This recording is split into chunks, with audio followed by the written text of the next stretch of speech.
So everyone, welcome. This video is created in order to help you to understand better the rhetorical analysis. I am Professor Regina Garcia, and I am glad to be with you today.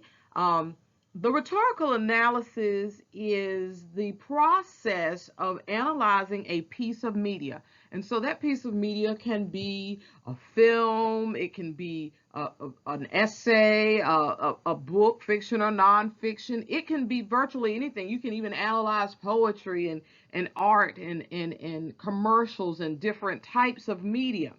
The analysis focuses on um, utilizing uh, the strategies in order to assess the effectiveness or ineffectiveness of the writer. And really, maybe not utilizing the strategies, that's probably not what I should say. Utilizing the structure of the rhetorical appeals to analyze how effectively or ineffectively a media maker does what a media maker does, be it writing an essay or uh, be it producing a film or a commercial, those types of things. So it involves the use of appeals that connect with the heart, the head, and the credibility. Um, and so that's what we're going to be looking at today. Rhetorical strategy. So first let's define what rhetoric is. And rhetoric very simply is the art of persuasion. Every writer, every filmmaker, every artist, every speaker is operating under one or more purposes for writing or producing or creating media, whatever it is that they're doing. I mean, you can even look at it in regards to your conversations with people. You can look at it in regards to how people dance. It has implications outside of just academic work. Um, the purposes, however, that we will be looking at in regards to what the media maker is trying to do, those purposes, we call them the purposes for writing or the purposes for creating, are to entertain, to inform, or to persuade. And I say or, but it actually can be and or, because very often media makers or writers or film producers do attempt to use more than one strategy in order to get the viewer or the hearer or the reader of the work to come to their way of thinking, to buy into whatever it is that they are trying to prove or trying to show or trying to do. Okay. So at the core, every media maker is trying to convince you of something, and the proving of that something is the goal, whether it's stated overtly or it is implied. And we can think about it like when we look at art. When we look at art, we consider what it is that the artist is trying to say. Is the artist trying to get us to come to some revelation about um, uh, our existence or about the world, or is the artist simply trying to make you feel good by portraying something very beautiful? So there is always a purpose in writing or creating media. In the analysis, you're going to be looking at how well that media maker does whatever it is the media maker is trying to do. And we can look at these rhetorical strategies as they fall under three different categories or appeals. And sometimes the strategies can actually be found um, under more than one particular appeal. So that thing that perhaps, or that strategy that the writer might use, for example, that would lend itself to credibility. Maybe the writer reveals something about the education level, the level of education or the experience, but that also can fall under another appeal. So maybe in sharing that experience that allows the reader or the listener to really be invested in the credibility. is the same thing that will allow the reader or the listener or the watcher to feel connected to what it is that that media maker is trying to say. So, the three appeals that can be used in the rhetorical strategy are appeals to ethos, pathos, and logos. That's ethos, pathos, and logos. And so, ethos, as you see in this diagram, it deals with that credibility. Logos deals with message or reason, and pathos focuses on that attachment to the audience, that connection with the audience, that appeal that is going to elicit some feeling. And so we'll get more into that as we go on.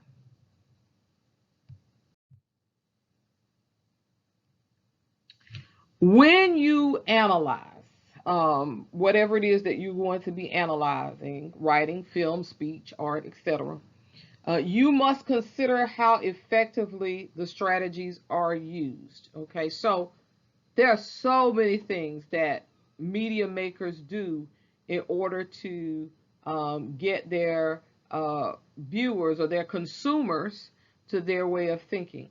And so you would look at that. If you are looking at, for example, an essay, you wouldn't look at an essay and a film in exactly the same way. Certainly, language is relevant in both of them, but there are some visual aspects to language production that you might be able to view in a film that you wouldn't necessarily be able to see in an essay. And so you actually have a variety of different kinds of strategies that that media maker might be using in order to make that appeal. So you would look at things like the use of language. And under the use of language, you might have like whether or not the language is appropriate for the audience, whether or not the language is at a level that is easy or is too difficult for the audience to understand. And that would, of course, speak to the target, the media maker's target as well. Um, you would also look at things, for example, if you were viewing a TED talk or maybe you went to the theater, maybe you're analyzing a play, you might look at things like volume. Did the person project enough? Was it too loud or was it too soft? Those kinds of things. And then, of course, in written text, you can look at things like grammar. And so that's really important. Content relatability is another area that is ripe for analyzation. Is the information relevant to the audience? Um, you know, for example, if if for example an article on child rearing is placed in an AARP magazine, well, certainly there are grandparents that raise grandchildren, but for the most part, when we think about those kinds of articles, they are marketed towards a particular people of a particular age. And so is it in the right place to be as effective as it needs to be? So that's something to think about.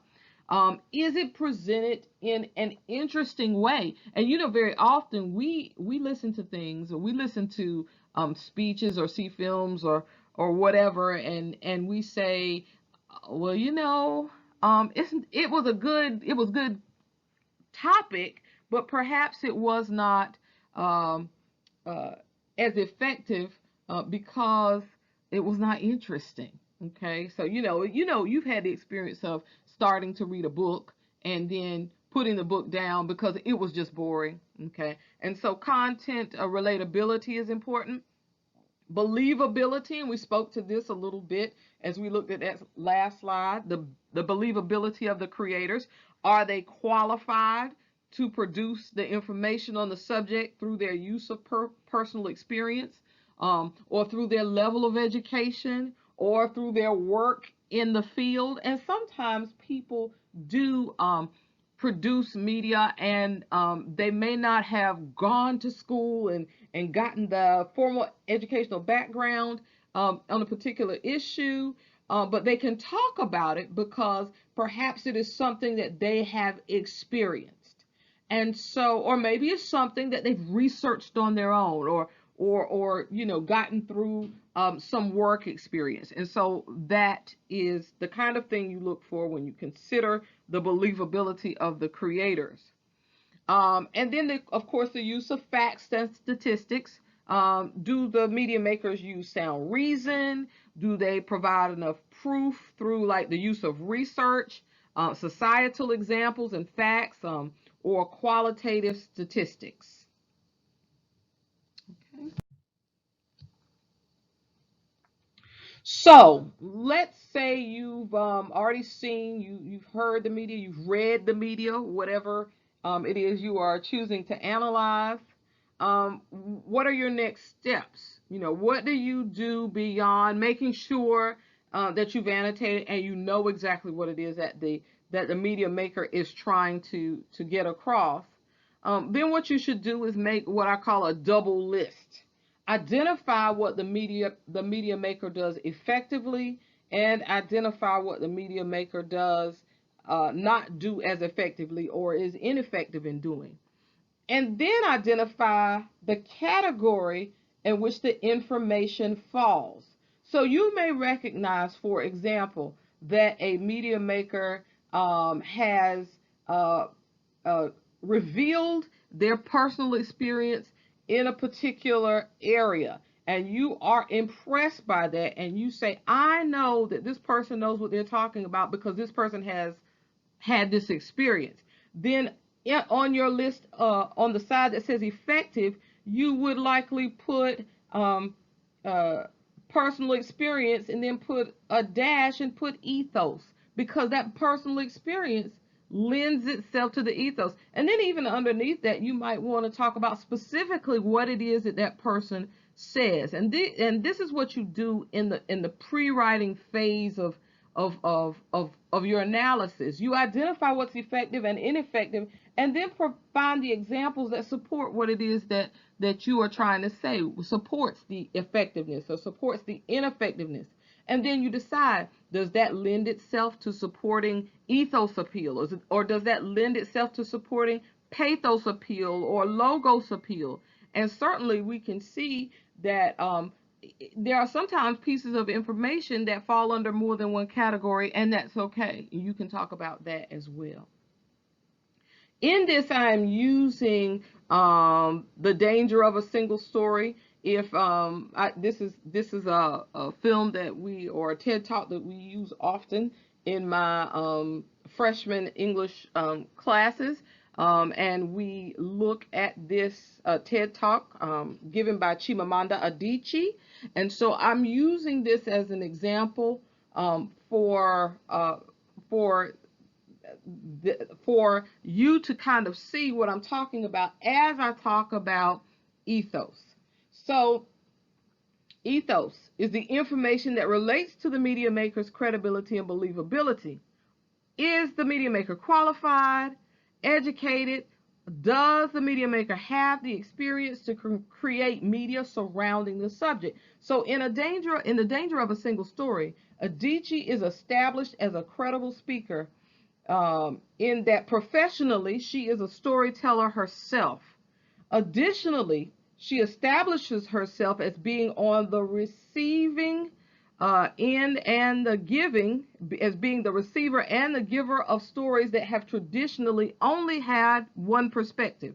This credibility is enhanced when she explains that blah, blah, blah. So she has established her credibility in that she has experienced being both the victim and the perpetrator of the single story, of creating that single story. That in itself lends itself to her credibility as a lecturer on this topic.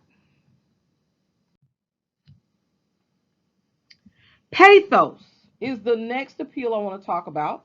And pathos focuses on the information that creates an emotional connection. So I know you've had the experience of reading an essay perhaps, or watching a film, or reading a book, or going to an art gallery and looking at pieces of art that have perhaps touched your heart, or seeing people dance in such a way that it just really stirs you emotionally. This is actually a rhetorical strategy, pathos appeal. So getting the reader emotional also causes the reader to become more connected to the content, and it enhances that total experience in many ways. Okay, so for example, does the work convey provocative imagery or music or vocal technique or language that makes the viewer, the reader, or hearer feel a certain way? Does the use of devices make the consumer feel, and I've listed many here, you'll see this on the slide. Does it make the consumer feel amused or comfortable or angry or energized or excited or sad or uncomfortable or sentimental? And there's so many different types of emotions. Of course, I couldn't get them all here, but certainly all of those emotions are valid emotions, and that is indeed a rhetorical strategy. You might think, well, to make somebody angry wouldn't be effective, but it would if the person who was uh, telling the story in whatever way it was being told, through dance, through essay, through film, whatever, if that person is trying to stir you to action. Okay, so if, for example, I've done a commercial and my goal is that at the outcome of this commercial, you will go out and take some action. I might need to make some anger kind of rise up in you in order to get you to take that action, and so I might use some imagery to stir you to that point. Okay, writers may utilize language in order to provide this same type of feeling. The written language by use of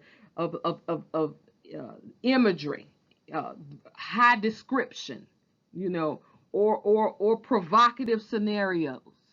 Okay, so these are the kinds of strategies that media makers often use in regards to establishing pathos appeal, that information that creates an emotional connection. Logos. So, logos is the use of reason, facts, or statistics. And so you will often hear logos used if you have the occasion to go to conferences, and or if you listen to speeches in which people are trying to give information that will stir people to action. For example, I've had the opportunity to be on a committee in my lifetime in which we were addressing the issues of hunger. And so any time that we would go out and try to raise money for that, we would utilize, the whole 1 in 4 children in North Carolina are food compromised. Okay. And so, and uh, that is not to necessarily make people cry, but it is to make people feel, and to be willing to contribute to alleviating those issues. That is a very effective tool, to utilize uh, those reasons or facts or statistics in order to make sure that people are or see the purpose and the relevance for whatever it is you're trying to prove or you're trying to do. Okay. In this on this slide, I go back to the danger of a single story, and I'll be utilizing that throughout this presentation. I go back to the danger of a single story, and we talk about how Adichie uses facts that are checkable, meaning that you can go back and look at somewhere and find that statistic. Um, and so that actually does a variety of things, but we're looking at it in regards to logos here. She uses employment facts, for example, when she talks about her home country of Nigeria, regarding how for one job position 5,000 people apply. I remember the first time I heard that, I was like, oh my gosh. Lord have mercy, I don't know if I'd want to go and live in Nigeria, just hearing that. But then she comes back and she gives other facts. And these facts are personal. She's seen them up close and personal. How there are many people in Nigeria, however, who are starting their own businesses, and they're becoming very successful with that. And so she balances that. And of course, her goal is to talk about the danger of the single story. If we were just to hear that 1 in 5,000, or that for every one job position, 5,000 people would apply. If we were just to hear that, we would probably say, oh my gosh. But then when we hear the other part, that, this creates opportunity for people to carve out their own niche, to kind of figure out ways that they don't have to become dependent on an employment system that does not seem to work quite as well. And so the story is more complex. And in the telling of that, she supports her thesis. Okay. She provides the example of her hair braider. And I'll let you go back and look. I'm not going to read everything that's on the slide, but I want you to go back and look at it and just see what I'm talking about in regards to how she balances those facts in order to prove a point, the importance of seeing more than one side of a story. Okay. So ethos focuses on credibility. It's a credibility appeal. Pathos focuses on emotion, and logos is facts and statistics and logical rationale. Okay, those are the three appeals, and those strategies, those rhetorical strategies that media makers use, should fall under those categories. Now, sometimes media makers use strategies and they're not effective. Okay, sometimes they are effective, sometimes they are not effective. They may be kind of effective in some ways and not effective in others. And so that's what you are looking for as you analyze. You first have to look at what they're doing. What is it that they're doing, and is what they're doing effective? So in your analysis, your primary goal is not to retell the story, is not to give, not to be so focused on everything that the writer says. We want to look at how effective, how effective the media is. Okay. So that you should be looking and listening to the media for analysis purposes. Okay. So we've talked about rhetoric, what rhetoric is. We've talked about what rhetorical strategy is. We've gotten some examples of rhetorical strategy. We have also talked about rhetorical appeals, pathos, ethos, and logos. And so once you have all of that, you want to figure out ways that you can put that into a structure. So in essence, how do you write the paper? I know that's what you're saying. How do you write the paper? So what we are coming up on now is a rhetorical structure. And this structure is probably not completely unfamiliar to you if you've written other essays, because there are some similarities here, but then there are some differences, and so we want to talk about that. Paragraph 1. So as in most writings, and so you will be producing a writing. So as in most writings, you want to grab the attention of the reader, and we talked about how very often it is difficult to continue to read if the attention is not grabbed right away. And so you want to grab the attention of your reader. And those are the people or the person who will be reading your analysis, not necessarily the media maker's information, but your information. You want to grab their attention by providing some relative strategy that you've perhaps encountered in other classes. So there are a variety of ways that you can start an introduction. One of the popular ways, of course, is the quote. You can start with a quote relevant to the topic that will be discussed, or you can start with a rhetorical question. And in that rhetorical question, you are allowed to use you. I will say that in your paper, use of you is discouraged almost always, except in the case of utilizing a rhetorical question in the beginning, or perhaps utilizing it in the end or in the conclusion, or when you're quoting someone and that person has used you in the parts that you are quoting. Okay, so make sure that you are not writing in second person. I have seen recently an influx of students who do want to use you in the writing all the time, and that is generally not academically acceptable. And so I just want to caution you about that.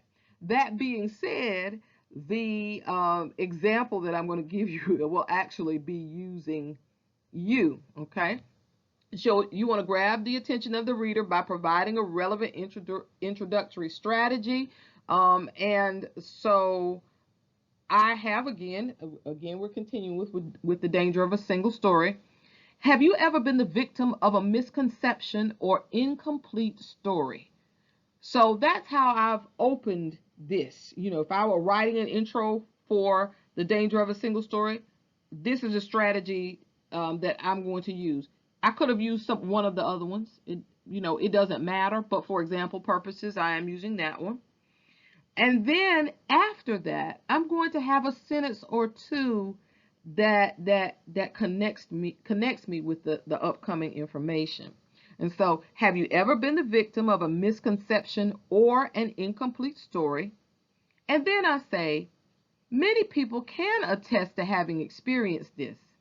At the very least, it can result in hurt feelings, but at the very most, these single stories have had the power to result in physical harm and even death. Okay? So I'm opening in a way that I think will grab my reader. But we're still in paragraph 1, so y'all stay right here. Okay? Then after I do that, I'm going to do something that you would normally do when writing just a plain summary. I'm going to introduce the author or the creator of the work and the creator's overall message or thesis. So, this is only a couple of sentences. And it's actually like the first two sentences of a summary. And if you're in my English 111 class, we had that in the last module, how to write a summary. And you think about those first two sentences, and you'll see the relevance. In the TED Talk, The Danger of a Single Story, given by Chimamanda Adichie, Adichie discusses the danger of considering only one perspective of a story. Now we go into her thesis. And so recognize right here that what comes next is the media maker's thesis, not your thesis. Your thesis is something else, but you have to introduce what the media maker is trying to prove. She asserts that these single perceptions often lead to stereotypes and misunderstandings that have the potential to separate people and create flawed views of others. Okay? And then after that, we've got one more sentence that speaks to her strategy. And so what does she do? What kind of information does she provide to prove this? You don't have to tell me specifically what it is, but you tell me what she does. Adichie supports his argument by utilizing personal example and experiences of being judged, as well as judging others, as well as providing facts regarding conditions in her home country, as well as others. Okay, so right in that portion, you're going to talk about some of the strategies that she uses to get her message across. Finally, in this paragraph 1, you're going to do one more thing, and that's to end with your own thesis. So your own thesis is going to nail down what it is you're trying to show in your analysis paper. And so in this case, in regards to the danger of the single story, I'm saying in this talk, the speaker is effective in the use of pathos as she shares her personal experiences with stereotyping as a victim and a perpetrator, and in her use of logos as she provides societal and historical facts that support her argument. However, some aspects of her speaking technique may have taken away from her attempts to more firmly establish pathos appeal, which is that emotional connection with her audience. Okay, so that's my thesis, and it looks lengthy, and it is lengthy, but I wanted to be sure to show you that in your thesis, you want to establish what you think. So I'm saying basically that I think she's effective in her use of ethos and logos, but in regards to pathos, she falls short in some areas. Okay, and I wrote it out so that you can see that. Now yours may not be structured just like this. You might have read something or watched something, or viewed something, and you thought it was more ineffective than effective. Okay, but whatever it is, for example, if I had said she's ineffective here and she's ineffective here, then I certainly would have, but she's effective in another area. I'm going to put those two things together and I'm going to present them first. So if you are trying to make 3 points, then two of them will be like and one will be different. Okay, you put the like points together. So I had two effective, one ineffective. So effective, effective, ineffective. Okay. If I had two ineffective, it would be ineffective, ineffective, effective. Okay. Or you might see absolutely nothing wrong. You've looked, you've combed, you pulling all your hair out, you can't find it. Okay. Then you would have, three effective or three ineffective. Okay. But I would venture to say that sometimes what is ineffective is when a writer doesn't use a particular strategy. Okay, not that what they've done is wrong, but perhaps it's missing, and so that's something you can consider as well. Okay, but that's okay. So that's paragraph one. I talked a while for that, but I wanted you to really get that what is required in that paragraph. Have those elements. Also, remember, I'm going through this, but you have a sample paper on another reading. It's not one that we're covering in class because I'm trying to use information or sources that we're not covering in class, so that you can see physically, and that sample is annotated too. So please look at it. You can see physically what belongs in every paragraph. Okay. In paragraph 2, it should focus on establishing the key detail of the work. So again, if you reflect back on our summary writing lesson, we actually, those first two sentences introduce the writer, the title of the reading, and the writer's main idea. In this paragraph, what you kind of are getting is the body, the summary body. Okay, so you're not going into the analysis yet. You're going to give us a little bit more information about the work itself, the media that you will be um, uh, analyzing. And it should not be long. It should just be those key points. Okay. And so that's what paragraph 2 is all about. It is actually like the body of a brief summary. In this, again, I'm talking about Adichie. I don't provide all of the key points on this slide. I just wanted to provide enough so that you would see, kind of how you can start it, and what you should do.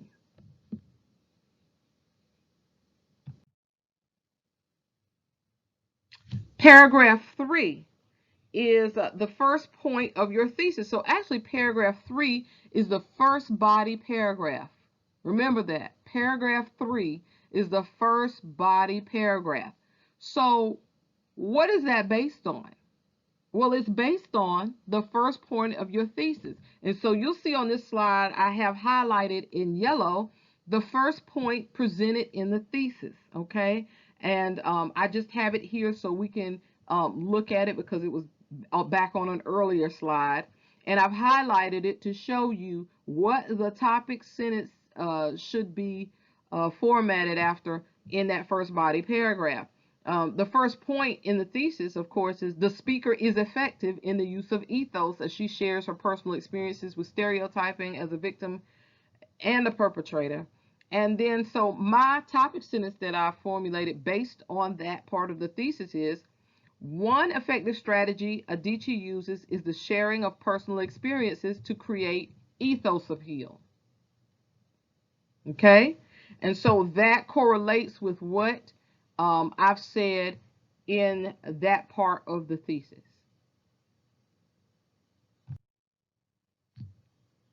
Okay. And then this is further information that should be contained within the paragraph. Now, I know that if you have not done this before, you may have the inclination to want to go back and say, you know, I agree with what she said because I know blah, blah, blah, blah, blah. Okay. I don't want you to focus so much on what she is saying and whether or not you agree with what she's saying. I want you to focus on what she's doing. Okay? That's what an analysis is. You use what she's saying to analyze the effectiveness. Okay? But you are not agreeing or disagreeing, you are analyzing. Okay? So, in this, when we're talking about her using personal experience to lend itself to her credibility. So I've pulled example from the text, and that's what should be in your paragraph. In this speech, Adichie immediately identifies herself as a storyteller. She supports this by describing herself from being a child writer who used to write stories that were inauthentic as they related to her own experience to becoming an adult writer who experienced a shift in her own perspective. This shift led her to an awareness of the importance of hearing and reading a variety of stories on different perspectives regarding the human condition. Okay, so that's an example from the text that I'm going to use. Okay, and then I'm going to talk about how that example is effective. Her conveyance of her experience with this shift in awareness alerts the listeners early to the fact that she has experienced the issues that are relevant to her topic. This revelation at this point enhances the listeners' and viewers' likelihood to trust her as an expert. She is a, quote, storyteller. She has had the experience of considering the diversity of experience as a lifelong exercise. This in itself establishes a credibility that extends beyond a formal degree, although she reveals her level of formal education as well, further enhancing her credibility. So I've gone from, okay, this is what I'm looking at, to saying how this is effective. This is an effective strategy for the reader. Or this is an effective strategy. This works for the reader. That's what I'm trying to say. That this strategy works for the reader because she sets herself up as someone who has experienced this. Okay. So, body paragraphs 4 and 5, okay? Because that was body paragraph 3. Oh, well, actually, that was the first body paragraph, and this is like the second and the third body paragraph, but in the greater paper, it's like paragraphs 4 and 5. So, in paragraphs 4 and 5, you would do the same thing. So, the first paragraph focused on the highlighted yellow, in which ethos is discussed. This second uh, body paragraph will focus on what's highlighted in green, her use of logos, as she provides societal and historical facts that support her argument. And then the aqua blue highlighted section focuses on an aspect that was less effective, and that was her speaking technique. And it actually speaks to the pathos appeal. Okay, and so the topic sentences for paragraphs 4 and 5 are reflective of that part of the thesis statement. Okay, they're highlighted parts of the thesis statement.